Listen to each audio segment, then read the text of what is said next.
There are stories that demand to be heard, and others that live quietly beneath the surface, like fire under the hands of someone trying not to break.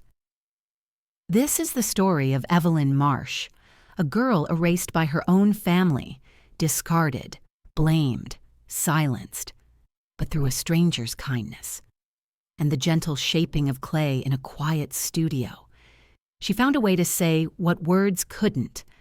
That pain doesn't define you, that healing takes time, and that sometimes survival is its own kind of victory.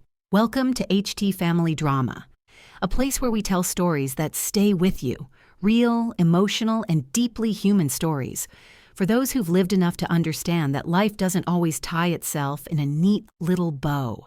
If this story touches you, please let us know in the comments. We'd love to hear what it reminds you of, or what part spoke to your heart. And if you haven't yet, hit the subscribe button and turn on the bell so you won't miss any of our upcoming stories, each one crafted to move, heal, and connect. Now, let's begin. This is The Fire Beneath Her Hands. I was 16 when I stopped being a daughter and became a servant in my own home. My name's Evelyn. I used to live at the edge of Lakewood, a little southern town where dinner was always on the table by 6, and silence was how we said, "I love you." Except silence in our house didn't mean love. It meant something was about to snap. That night, I set the table just like Mama liked it. Forks polished, napkins folded into little triangles, and the chipped candle she loved lit right in the middle. She said it gave the room class. I thought it made the shadows taller. Thomas, my stepfather, plopped down like he was the king of a castle crumbling around him. His son, Darren, 10 years old and already sharper than a switchblade, kicked his legs under the table and shouted, "Tea, no ice." He didn't say please. He never did. I poured him the sweet tea I brewed that afternoon, careful not to spill. Mama sat across from me, flipping through her phone, pretending not to notice. Or maybe choosing not to. "Darren likes lemon," Thomas muttered without looking up. I got back up, added the slice of lemon, and placed the glass beside Darren's plate. He scowled. "Too much," he said, and pushed it away. The fork clattered to the floor like punctuation to his tantrum. I bent down, knees pressing into the linoleum, and picked it up. When I rose, Mama was still scrolling. Not a glance, not a word. I sat down slowly, just for a breath, just long enough to rest my legs, but her voice came down like a hammer. "He eats first, then you clean up. You know your place." Thomas looked up. "Did I say you could sit?" I opened my mouth, but nothing came, only the thud of my own heartbeat in my ears. "Boy needs refills," he said flatly, gesturing at Darren's untouched glass. "He's got hands," I whispered, surprising even myself. The silence that followed was thick, unbreathable. Thomas stood. He didn't shout. He never did. The sound of his belt sliding through the loops of his jeans felt louder than any scream. "Mouthy little thing," he growled. First strike across my arm, second, my back, third, my ribs. I gasped. "Mama!" But she didn't move. Instead, she stood up slow, walked over and grabbed my chin so hard her nails broke skin. "You either obey," she hissed, "or you get out." Another hit. Darren laughed. The kitchen flickered in and out of color. My shoulder went numb. I stumbled backward, my palm catching the edge of the table. My fingers smeared the candle wax like tears. "Out!" Mama said, her voice steady, like she was just announcing the weather. "I'm bleeding," I said. "And?" I looked at her. Really looked. The woman who used to braid my hair before church, who told me my birth was the best day of her life, gone. Only shadows left. Thomas threw open the door. "Go on then," he said. "You think you're grown? Show us." I was barefoot, wearing nothing but a sleep shirt and flannel pants. I grabbed my old hoodie off the hook, checked the pocket. A crumpled $1. I turned back. "My toothbrush?" I asked. Mama didn't even blink. The door slammed. Deadbolt clicked. I flinched at the sound. It echoed harder than the belt. I stood on the porch, blinking at the dark. The cold bit into my skin. My arm hung limp, swelling beneath the fabric. They didn't check, didn't ask, didn't stop me. They just erased me. I stepped off the porch, walked down the gravel drive, and kept going. No goodbye, no bag, just me, one broken arm, and a $1. Lakewood isn't the kind of town made for walking after dark, especially not barefoot, bruised, and 17. Streetlights blinked above me like they were unsure if I deserved to be seen. I walked down Sycamore Lane, past rows of houses with curtains drawn tight and yellow lights glowing behind thick glass. Safe lives, warm lives, lives I didn't belong to anymore. Every step made my shoulder throb like a slow drumbeat under the skin. I held it close, like I could keep it from falling off. No one called out to stop me. No one followed. I wasn't running away. I was being forgotten in real time. A gas station at the edge of town still had its lights on. I stepped inside. The man behind the counter didn't even look up. Bathrooms are for paying customers. I dug into my hoodie pocket. My fingers closed around the crumpled dollar like it was a lifeline. "I'll get water," I said quietly. He nodded to the back. I grabbed the cheapest bottle, 89 cents, and carried it to the register. He rang it up without a word. Outside, I found the restroom tucked behind the building. Inside, it smelled like rust and cold soap.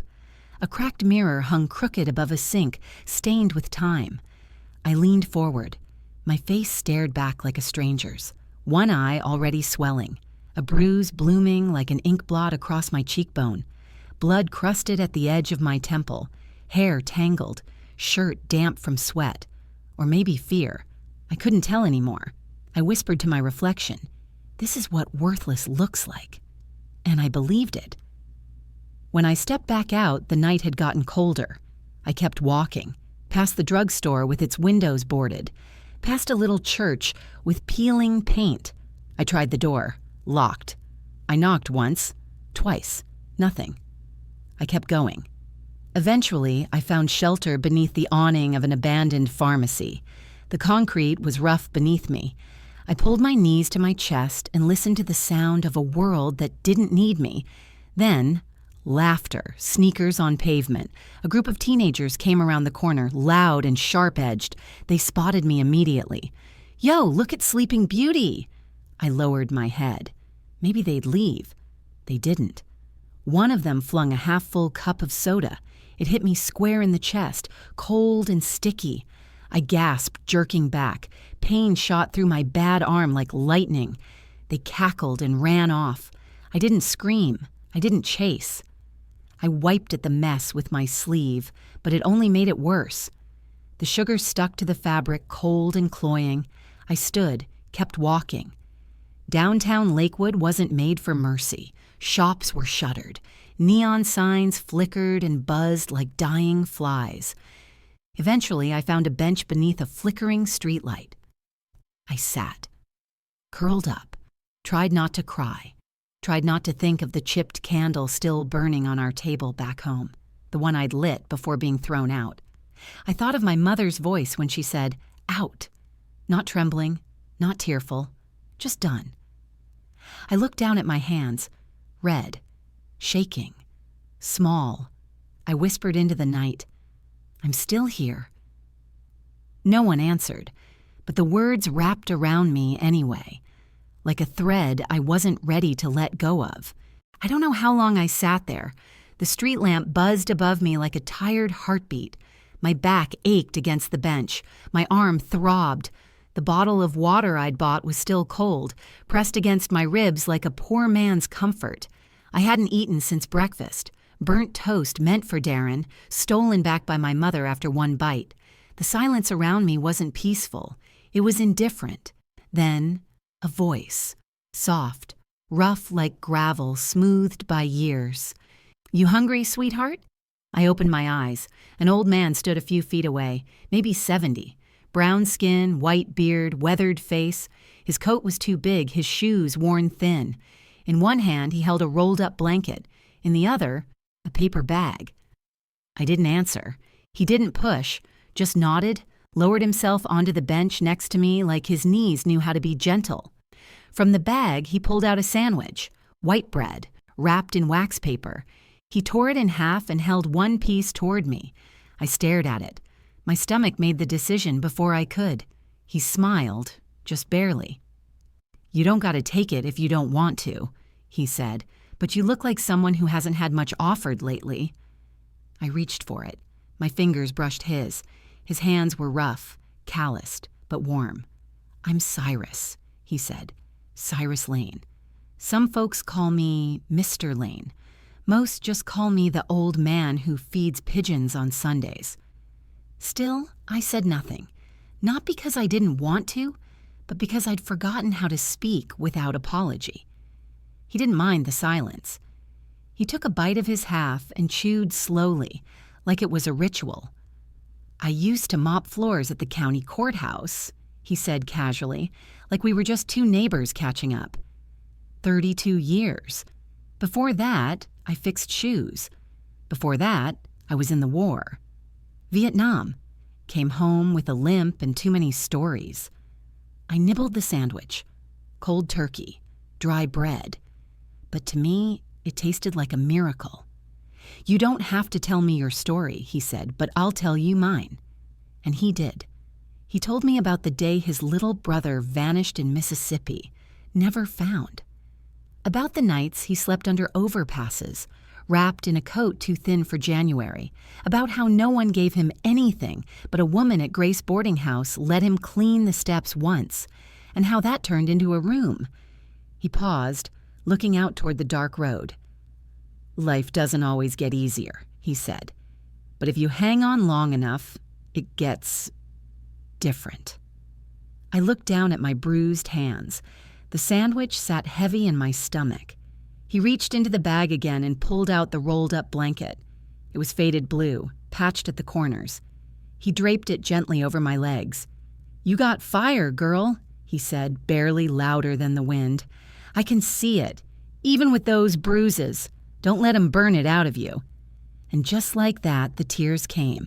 Not loud, not messy, just slow and quiet. Because for the first time in a long, long time, someone didn't look away. Someone didn't call me trouble. Someone didn't expect me to earn warmth before receiving it. I wiped my face with my sleeve.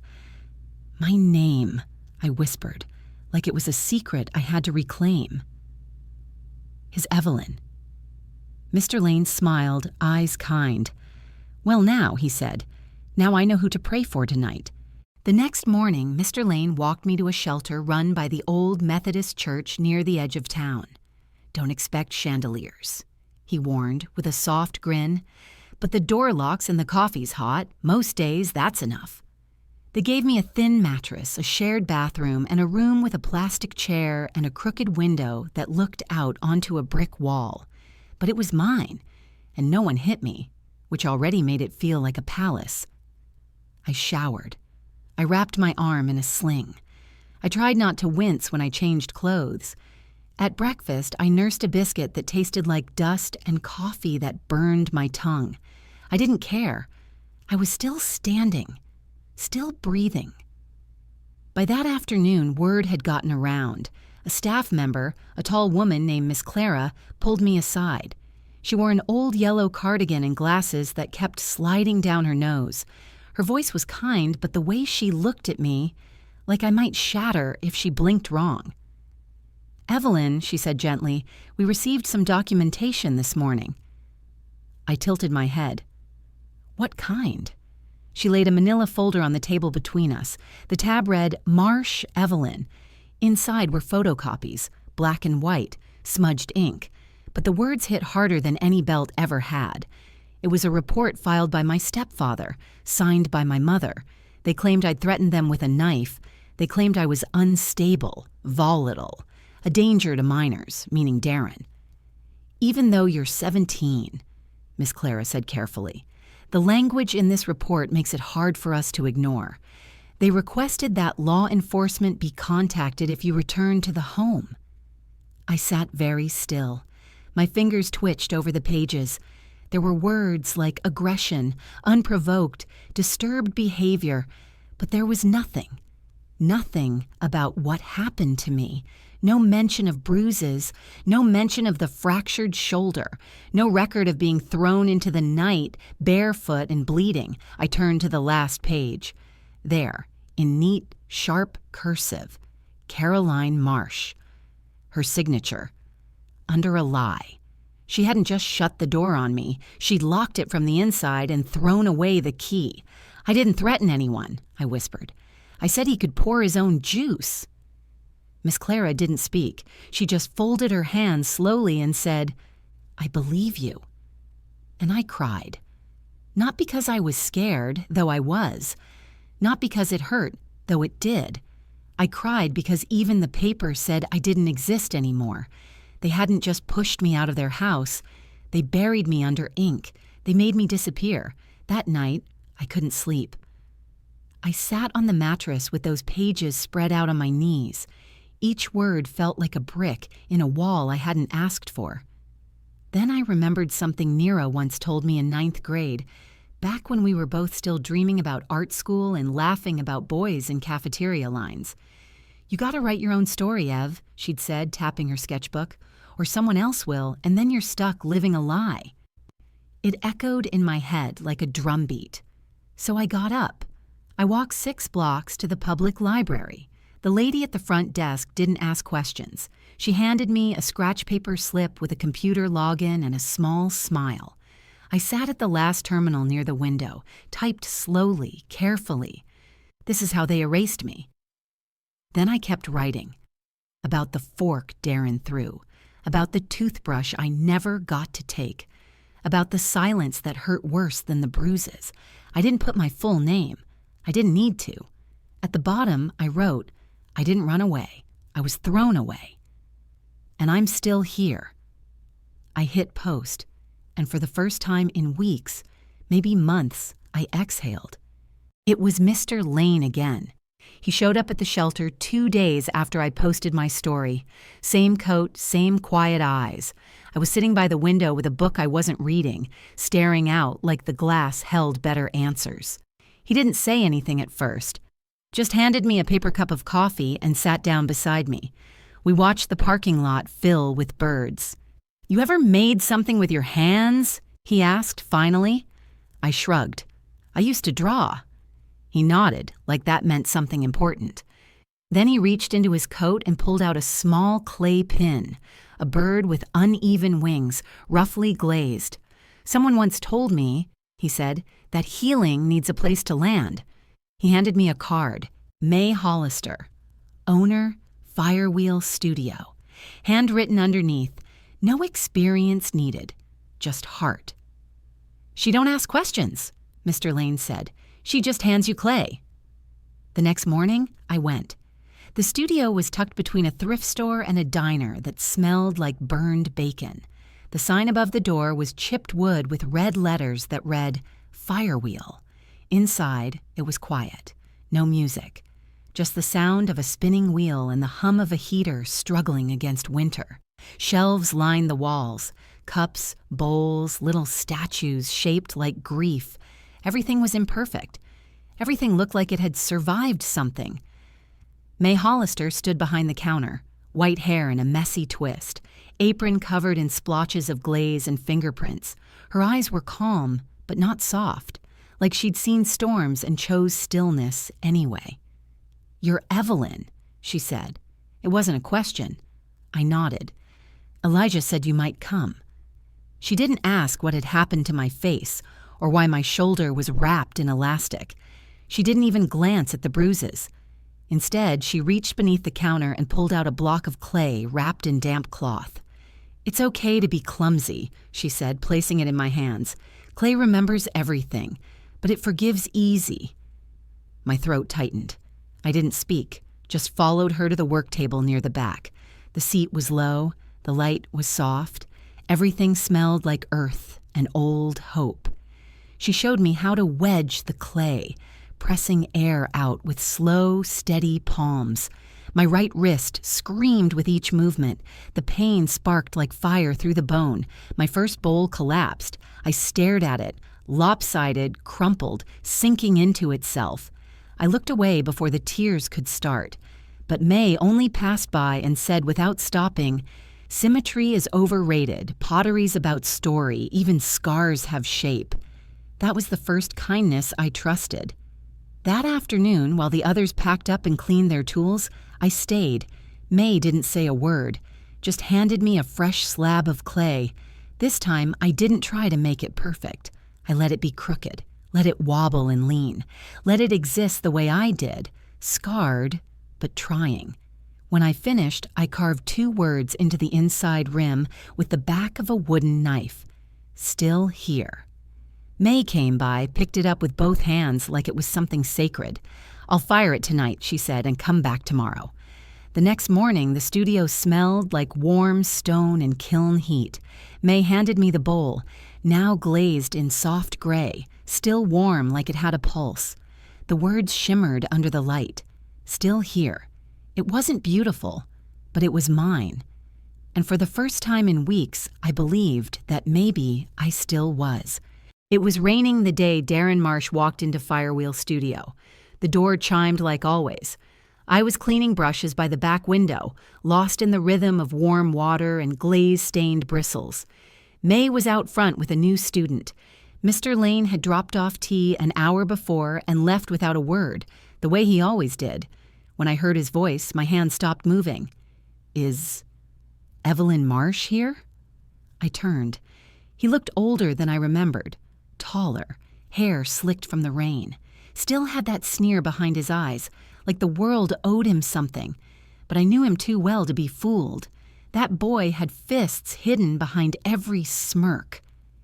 May's voice cut through the air, calm, controlled. "She doesn't owe you anything, son." Darren spotted me. "Evelyn," he said, like it tasted strange. "They said you were homeless, living in a church basement or something." I didn't answer. He stepped closer, dripping on the tile. "Dad said you made everything up, that you're telling people he hit you." Still, I said nothing. Not because I was scared, but because I finally understood something. Silence can be power, too. He reached into his jacket and tossed something onto the work table, a folded letter, water-stained. "It's from Mom," he said. "She said you'd be too dramatic to call her, that maybe if you read it, you'd stop embarrassing us." He paused, waited. I didn't move. Behind me, May crossed her arms. "I think you've done what you came to do," she said evenly. Darren looked like he wanted to fight, but there was no fire to burn here. Just wet clay and quiet people who'd already survived worse than him. He looked at me one more time, smirk fading. "You're nothing without us." He turned and walked out into the rain. I didn't touch the letter. Not that day, not the next. But eventually, curiosity curled its fingers around me. I unfolded it under the soft light of my studio corner. Caroline's handwriting was precise, elegant, like she thought neatness could undo cruelty. "Evelyn, I hope you're well. Darren told me you've been making things. Bowls or whatever. That's good. Everyone needs a hobby." What happened at the house was complicated. You were emotional. We all were. But I never meant for you to feel unwanted. You know how Thomas is. Sometimes you have to learn to live around a man's temper. I'm willing to talk if you're ready to be respectful. Family is about forgiveness, especially when you've hurt people who loved you. I read it 3 times. Not once did she say sorry. Not once did she name the bruise. Not once did she say, "I believe you." I burned the letter in the studio kiln that night, watched the paper curl and blacken, watched the lies melt to ash. May stood beside me. "I've burned a few too," she whispered. 2 days later, I made a new piece, a plate with cracks filled in with gold glaze. I called it Broken Open. It sold at the gallery the next week, and when the buyer asked me if I had a story behind it, I just smiled and said, "Every scar is a doorway." The gallery wasn't fancy, just a borrowed back room of the Lakewood Library with foldable chairs and flickering track lights. But to me, it might as well have been the Louvre. May called it First Fire, an exhibition of first works by first-time hands, 10 artists, 10 tables, 10 stories molded from clay and courage. Mine was in the corner, next to the old card catalog. I spent the whole afternoon setting up my Still Here bowl, the Broken Open plate, a small series I'd sculpted called Things We Carry, hands twisted and cupped, holding invisible weight. Each piece had a card beside it with one sentence written in ink. Simple, honest, thrown away, not run away. She never hit back, just shaped what they broke. This clay remembers, but so do I. By 6 p.m., people trickled in, locals, artists, strangers. Then I saw them, my mother and Thomas, standing by the door, dressed like they were headed to a church picnic. Caroline wore pearls. Thomas had his tie too tight, like he was choking on performance. I froze. May appeared at my side, whispering low, "You don't owe them a damn thing." I nodded, but my fingers were trembling. They approached slowly, like they were walking into a store they'd never been inside but always criticized from the outside. "Evelyn," Caroline said, voice bright. "Look at this. You've become quite the little artist." Thomas just stood there, arms folded, jaw locked, like he was guarding a lie he didn't want anyone to touch. "People are saying such kind things," she continued, glancing around. "We're so proud. Of course, we always knew you had potential." I stared at her, at the lips that called me dangerous, at the eyes that never blinked when I bled. I said nothing. A woman nearby leaned in, reading the card beside my Still Here bowl. Thrown away, not run away. Her brows lifted. "Is this about you?" she asked gently. I nodded. Then louder, so the others around could hear, I said, "They didn't just throw me out. They rewrote the story so I'd look like the villain." The air in the room shifted. People turned, eyebrows raised, whispers started. Caroline's smile twitched. "Evelyn, maybe now's not the time to—" "It is!" My voice didn't shake. "Not anymore. I'm not hiding it. Not from anyone." A reporter from the town paper stepped closer. "Would you be willing to talk about it? We're doing a piece on artists who've overcome adversity." Thomas scoffed. "She's just being dramatic." The reporter blinked. "And you are?" I stepped forward before he could answer. "They're the people who erased me." I pointed at the bowl. "That piece? That's all that was left of me after they were done." A beat of silence. Then someone clapped. Then two. Then a wave. I didn't cry. Caroline turned red. Thomas muttered something and walked out. She followed, and I stayed. Under those two bright lights, in that too small room, surrounded by strangers who saw me not as a problem, not as a burden, but as an artist, a survivor, a girl who took broken things and made them beautiful again. 2 weeks after the gallery night, I got a letter. This time it wasn't hand-delivered, no wet jacket, no storm at the door. It arrived quietly, tucked into a pale blue envelope with my name on it in slanted cursive. No return address. I recognized the handwriting. I almost didn't open it. But curiosity is a stubborn little thing. Inside, 3 pages. From Caroline, my mother. "Evelyn, what you said at the gallery hurt. Deeply. We didn't handle things the best way, but you were difficult too. You don't remember what it was like living with you. The mood swings, the eye rolls, the anger. I know you want an apology, but sometimes healing comes from meeting in the middle.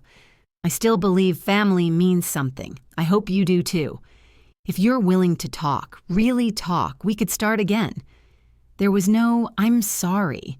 No, I failed you, and only rewrites, reframes, excuses wrapped in nice paper." And for a moment, I stared at it, waiting for something in me to soften, waiting to feel guilt. But I didn't. I felt still. Clear. Because here's the truth no one tells you. Sometimes you don't have to forgive to move on. Sometimes you don't rebuild the bridge. You leave it burned and you build something else. On your own land, with your own hands, facing the sun, not the past. That afternoon, I went to Firewheel. May was glazing a bowl with soft blue ripples. She looked up, saw the envelope in my hand, and raised an eyebrow. "Is it worth reading twice?" she asked. I shook my head. "It's not even worth replying." She smiled like she already knew I'd say that. I tossed the letter in the kiln. No fireball, no dramatic spark, just quiet heat, steady and final. I spent that night alone at the studio shaping a new piece. A tall vase with wide shoulders, cracks pressed into the sides on purpose, not hidden, highlighted, like stretch marks on the sole. I carved words into the base. Peace isn't always pretty, but it's mine. When I stepped back, I didn't see a girl trying to be believed. I saw a woman who didn't need permission to exist. Every Wednesday, the studio smells like cinnamon soap and kiln dust. That's when the kids come. May called it Hands and Hope, a little after-school program for teens who've been through hard things, which these days is just about everyone. I help run it now. Me. The girl who once had nowhere to go. Now holding the keys to a place people come to feel safe. Funny how that happens. There's Kiara, 12, quiet, all eyes and scars she won't talk about yet. She never looks you in the face, but she's shaping figures out of clay, like she's sculpting truth with her fingertips. Then there's Mateo, who used to punch lockers when he was angry. Now he presses his hands into clay and breathes deeper every time. They don't ask about my past. I don't volunteer it.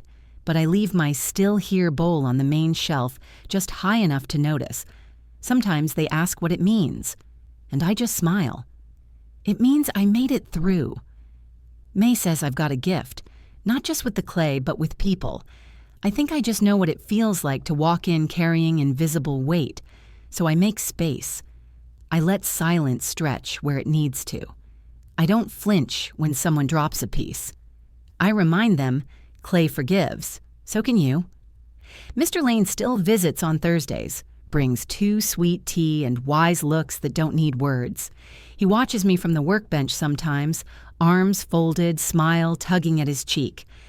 "You built something," he said last week, tapping the rim of a mug I made for him. "With your pain, with your hands. That's holy work, you know." I don't know if it's holy, but I know it's real. Sometimes I still wake up from dreams of the kitchen, the chipped candle, the fork hitting the floor, my mother's voice like a closing door. But they fade faster now, because when I open my eyes, I see shelves of color and light, see scraps of clay becoming something soft and new, see hands, young and old, shaping survival into art. Last week, Kiara finally spoke.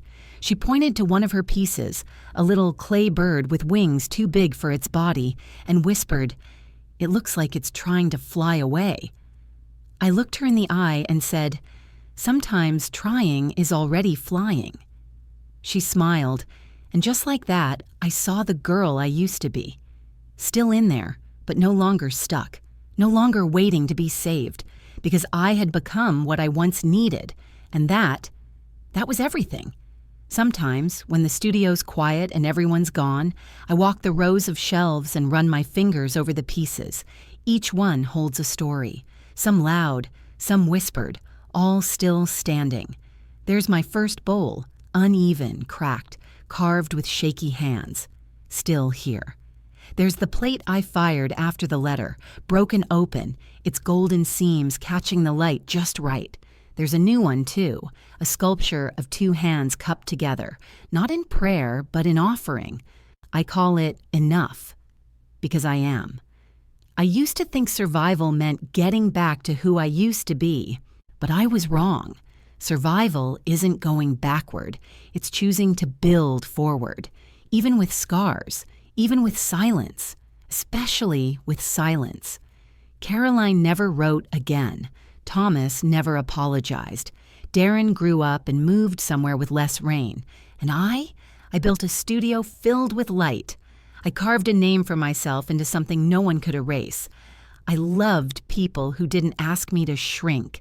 I became the kind of woman I needed when I was 17. One who doesn't flinch when the door slams. One who doesn't whisper her name. One who says, "I'm still here." And I was always worth saving. I still keep that first "still here" bowl near the window. Some days I look at it and cry. Not because I'm sad, but because I remember the girl who made it, the one who shook when she shaped it, who didn't think she'd live long enough to see it finished, who sat on a park bench in the cold and whispered into the dark, "I'm still here." And somehow she was right. She was. Evelyn's story is not just about what she lost. It's about what she chose to build with nothing but her hands, her hurt, and her hope. She didn't wait for permission to heal. She didn't wait for an apology to begin again. And maybe that's the most powerful kind of survival there is. If this story moved you, take a moment to leave us a comment below.